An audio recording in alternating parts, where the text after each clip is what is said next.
శాంతి. ఈరోజుటి మురళీ తారీఖు మార్చి 22, 2025. శివ భగవానువాచ.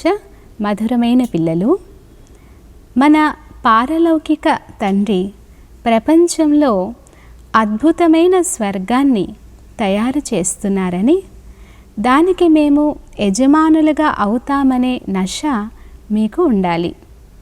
ప్రశ్న: తండ్రి సాంగత్యం ద్వారా మీకు ఏ ఏ ప్రాప్తులు లభిస్తాయి?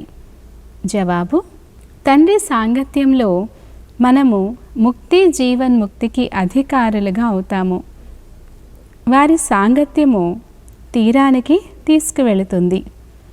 బాబా మనల్ని తనవారిగా చేసుకొని ఆస్తికులుగా, త్రికాలదర్శులుగా చేస్తారు. మనము రచయిత రచనల ఆది మధ్యాంతములను తెలుసుకుంటాము. పాట: ఓపిక పట్టు మనసా. అచ్చా, మధురాతి మధురమైన అపురూపమైన పిల్లలకు మాత్పిత బాప్దాదాల ప్రియ స్మృతులు మరియు గుడ్ మార్నింగ్. ఆత్మిక పిల్లలకు ఆత్మిక తండ్రి నమస్తే. ధారణ కొరకు ముఖ్య సారం. మొదటి పాయింట్: ఎవరిని అసహించుకోరాదు, ద్వేషించరాదు. దయాహృదయులుగా అయ్యి దుఃఖంలో ఉన్న ఆత్మలకు సుఖమునిచ్చే సేవ చేయాలి. తండ్రి సమానంగా మాస్టర్ ప్రేమ సాగరులుగా అవ్వాలి.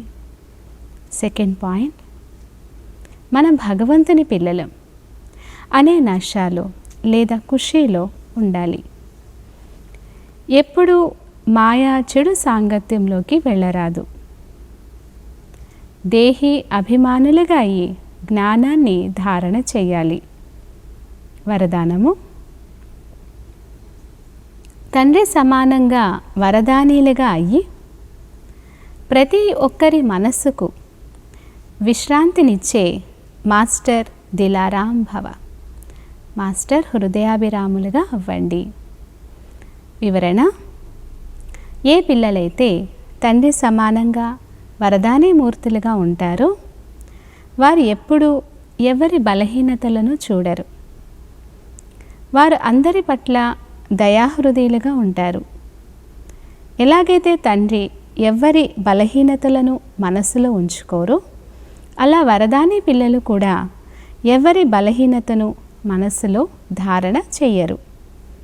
వారు ప్రతి ఒక్కరి మనస్సుకు విశ్రాంతినిచ్చే మాస్టర్ హృదయాభిరాములుగా ఉంటారు. అందువలన సాథీలు కానీ లేక ప్రజలు కానీ అందరూ వారి గుణాలను మహిమ చేస్తారు. అందరి నుండి వీరు సదా మా స్నేహిలు, సహయోగులు అనే ఆశీర్వాదాలు వెలువడతాయి. స్లోగన్: సంగం యుగంలో ఎవరైతే సదా చింతలేని చక్రవర్తులుగా ఉంటారో వారు శ్రేష్టమైన ఆత్మలు. సంగం యుగంలో ఎవరైతే సదా చింతలేని చక్రవర్తులుగా ఉంటారో వారు శ్రేష్టమైన ఆత్మలు. అచ్చా, ఓం శాంతి.